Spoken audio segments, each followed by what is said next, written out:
নমস্কার, নির্মলানন্দে সবাইকে সুস্বাগতম। গুরুদেব প্রভু শ্রীকৃষ্ণ রাধামায়ের আশীর্বাদকে সারথি করে শ্রীমদ্ ভগবত গীতার প্রণাম মন্ত্র দিয়ে শুরু করছি আজকের গীতা পাঠ। শ্রীকৃষ্ণ হৃদয়ং গীতা সংসার মালনাশিনীম জ্ঞানং ভক্তিম মুক্তিদাত্রীম গীতা দেবীম নমস্তুতে। ওম নমো ভগবতে বাসুদেবায়। ওম নমো ভগবতে বাসুদেবায়। ওম নমো ভগবতে বাসুদেবায়। রাধে রাধে রাধে রাধে রাধে রাধে রাধে রাধে রাধে রাধে। শ্রীমদ্ ভগবত গীতা তৃতীয় অধ্যায় শ্লোক নম্বর 10। সহয়জ্ঞাঃ প্রজা সৃष्ट्वा পুরোবাচ প্রজাপতিঃ অনেন প্রসবিষ্যত্বম ঈশবস্তিষ্ঠ কামধুকা। আচ্ছা, এখানে প্রথম লাইনের প্রথম পাঠটুকু হচ্ছে সহযোগ্য প্রজা সৃষ্টা, এইটুকুনি। এবার দেখি কিভাবে সংস্কৃততে ভাঙবো। তার জন্য বাংলা হরফে প্লাস প্লাস দিয়ে একটু সাজিয়ে নিয়েছি, কিছু কিছু জায়গায় লাল দিয়েছি। যে যে জায়গাগুলো লাল দিয়েছি সেই জায়গাগুলো চারদিকে চলনের সময় উচ্চারিত হবে না, ঠিক তার উপরের ব্র্যাকেটে যে অক্ষরগুলো দেওয়া আছে সেগুলোই উচ্চারিত হবে। সহয়াজ্ঞা, এই যে এটা অন্তস্থ জয়, সহটা যেমন আছে তেমন অন্তস্থ জয় লাল দিয়েছি। তার কারণ পাশের ক্যালেন্ডারে 1 নম্বরে তালিকাভুক্ত করে দেওয়া আছে অন্তস্থ জয়ের উচ্চারণ হস্যই প্লাস অন্তস্থ ইয়।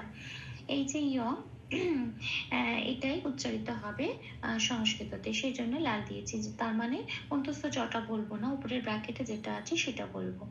আচ্ছা, গিয়াটার উচ্চারণ অনেকটা গ আর ইয়াটাই একটু নিয়া বলে উচ্চারণ করতে হয়, তো ইয়া নিয়া এরম করে উচ্চারণ করব। আচ্ছা, এরপরে একটা বিসর্গ আছে শব্দের শেষে।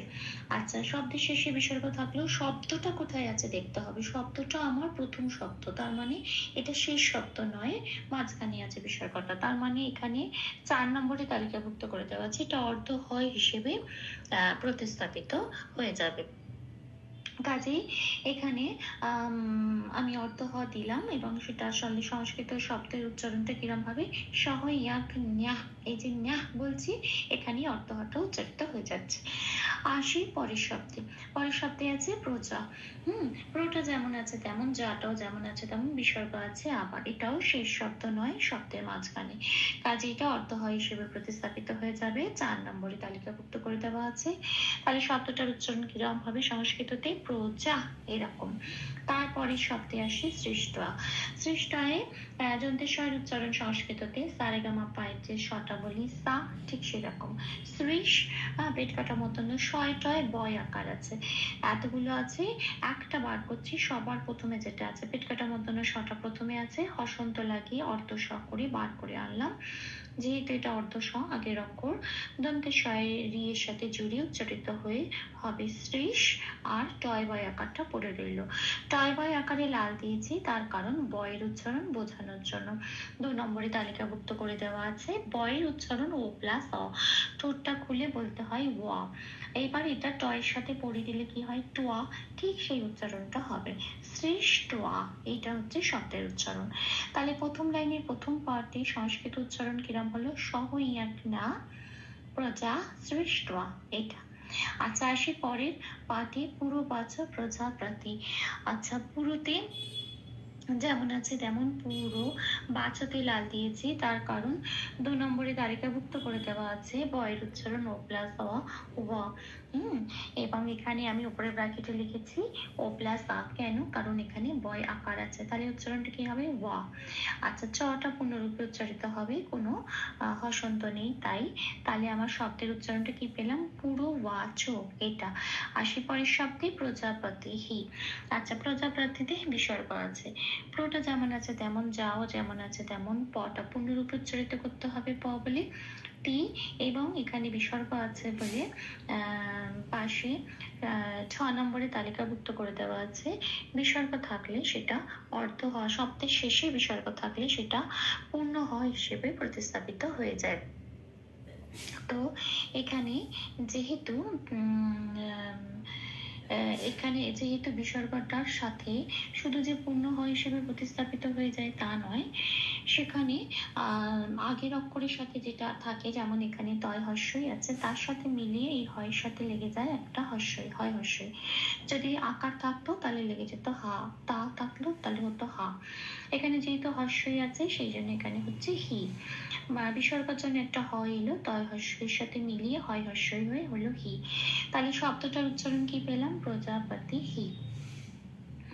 তাহলে সেকেন্ড পার্টটা সংস্কৃত উচ্চারণ কি হলো? পুরোবাচ প্রজাপতি হি। আসি পরের লাইনে। পরের লাইনে সেকেন্ড পার্টটুকু হচ্ছে অনেনা প্রসব বিশ্বধ্বম, এইটুকুনি। কারণ এই শব্দটা এত বড়, পুরোটা নেওয়া যাবে না, এই ম অব্দি আমরা নিচ্ছি। প্রসব বিশ্বধ্বম এই অব্দি নিচ্ছি। এবার মটা যেহেতু ভাঙছি মাঝখান থেকে, সেজন্য ময় হসন্ত দিয়ে ধ্বম বলে একটুকুনি নিচ্ছি। ময় যে একারটা পড়ে থাকবে সেটা আমরা পরের শব্দে পরের পাঠে যোগ করে নেব। ময়কার পেট কাটা মতন স্বরের সাথে যে একার আর শটা পড়ে থাকবে এই স, সেটা আমরা পরের পাঠে যোগ করব। এখন আমরা শুধু ম অব্দি নিচ্ছি, আর যেহেতু ভাঙছি সেজন্য ময় হসন্ত লাগাচ্ছি একটা।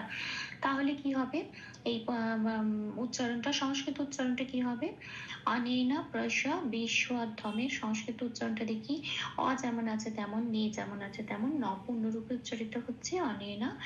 আসি পরের শব্দে প্রস যেমন আছে তেমন, বিতে লাল দিয়েছি কারণ বয় হস্যই আছে। বয়ের উচ্চারণ সংস্কৃততে 2 নম্বরে তালিকাভুক্ত করে দেওয়া আছে, ও প্লাস অ ব। এখানে বয় হস্যই আছে তাই উপরের ব্র্যাকেটে দিয়েছি ও প্লাস হস্যই বি। আচ্ছা, তারপরে স অক্ষর আছে, পেট কাটা মধ্যে স জফলা। জফলার উচ্চারণ 1 নম্বরে তালিকাভুক্ত করে দেওয়া আছে, হস্যই প্লাস অন্তস্থ ই, তাই উপরের ব্র্যাকেটে এই জফলার উচ্চারণটা দেওয়া আছে। এবার এটা পেট কাটা মধ্যে সয়ের সাথে পড়ে দিতে হবে, তাহলে উচ্চারণটা কিরম হবে? পেট কাটা মধ্যে সয় হস্যই অন্তস্থ শিয়, ঋষ্য এটা। আচ্ছা, তারপরের অক্ষর আছে ধ্বম। ধয় বয়ে লাল দিয়েছি কারণ বয়ের উচ্চারণ বোঝানোর জন্য 2 নম্বরে তালিকাভুক্ত করে দেওয়া আছে, বয়ের উচ্চারণ ও প্লাস হ ও। এবার এটা ধয়ের সাথে পড়ে দিলে কিরম হয়? ধ্বম। তাহলে উচ্চারণটা হচ্ছে ধ্বম। তাহলে আমার সেকেন্ড লাইনে প্রথম পাঠের সংস্কৃত উচ্চারণটা কি হলো? অনেনা প্লাস ঋষ্যা ধ্বম, এটা আসি শেষ পাঠে। আচ্ছা, ম অব্দি নিয়েছিলাম ভেঙে, এবারে এ থেকে শুরু করব। পরে রয়েছে এ আর পেট কাটা মতন এসো, এখান থেকে শুরু করছি। এসো ভোস তৃষ্ট কাম থুক, এটা এই যে এটা বো বলছি, তার পাশে যে অক্ষরটা হয়ের মতো দেখতে কিন্তু মাত্রা নেই, এটা অবগ্রহ। এই অবগ্রহটা নিয়ে এইটুকুনি আমার সেকেন্ড পার্ট। এবার দেখি এটা কিভাবে সংস্কৃততে উচ্চারণ করব। এই শটা যেমন আছে তেমন, বোতে লাল দিয়েছি তার কারণ বয়ের উচ্চারণ বোঝানোর জন্য। বয়ের উচ্চারণ ও প্লাস ও প্লাস অ ব, কিন্তু এখানে বয় ওকার আছে তাই এখানে দিয়েছি ও প্লাস ও, এটা। এরপরে আছে অবগ্রহ হ। অবগ্রহের কাজ হচ্ছে আগের অক্ষরে যেটা থাকবে আকার ইকার ওকার, সেটাই একমাত্রা বাড়িয়ে দেয়। আমরা যেরকম বলি নম স্তুতি, নম বলে যে টানটা দিই, এই অক্ষরের উপর যে জোরটা দিই, ওটাই অবগ্রহের কাজ। ওখানে একটা অবগ্রহ আছে, সেই জন্য এখানেও তাই বয়কারের যে ওকারের মাত্রাটা আছে এক মাত্রা বাড়িয়ে দেব, সেটাই অবগ্রহের কাজ। অবগ্রহে তাই লাল দিয়েছি। আচ্ছা, তাহলে ও বলবো, একসাথেই টেনে দেবো ও বলে, সেখানে আমার অবগ্রহটা উচ্চারিত হয়ে যাবে। তারপরে অক্ষর আছে যন্তে শয় তয় বয় হস্যই। যন্তে শটা আগে আছে সেজন্য শয় হসন্ত লাগিয়ে বার করে এটা অবগ্রহ ওর সাথে জুড়ে উচ্চারিত হয়ে যাবে ওষ বলে, তয় বয় হস্যইটা পড়ে রইল। সেখানে লাল দিয়েছি বয়ের উচ্চারণ বোঝানোর জন্য। বয়ের উচ্চারণ ও প্লাস অ, কিন্তু যেহেতু হস্যই আছে সেই জন্য উপরের ব্র্যাকেটে দিয়েছি ও প্লাস হস্যই, এটা তয়ের সাথে পড়ে দিতে হবে, তাহলে হবে ত্বি। ত্বি, বি হচ্ছে বয়ের উচ্চারণ, তয়ের সাথে এটা পড়ে দিলে ত্বি হচ্ছে তয় বয় হস্যের উচ্চারণ। তারপরে অক্ষর আছে পেট কাটা মধ্যন্য শয়টায়। পেট কাটা মধ্যন্য শটা আগে আছে, হসন্ত লাগিয়ে বার করে তয় বয় হস্যের সাথে জুড়ে উচ্চারিত হলো ত্রিশ, আর তটা যেমন আছে তেমন পড়ে রইল, পূর্ণরূপে উচ্চারিত হলো। তারপরে অক্ষর আছে কাম, আর তারপরে আছে ধুক। কামটা পুরো পূর্ণরূপে উচ্চারিত করতে হবে মটা, কারণ কোনো হসন্ত নেই। আর এখানে ধূপ বলতে পারবো না, কারণ এই কয় হসন্তটা শেষে আছে। শেষে থাকলে, যখন কোনো হসন্ত লাগানো শব্দ শেষে থাকে, তখন একটু অর্ধকয় হিসেবে উচ্চারিত হয়। হ্যাঁ, পুরো ধুকো তো পূর্ণরূপে বলতে পারবো না, ধুক এটাও বলতে পারবো না, কারণ এটা চান্টিং এ শ্রুতি মধুর করার জন্য এটা একটু মিলিয়ে দুঃখ এরকম করে বলে উচ্চারিত করতে হবে।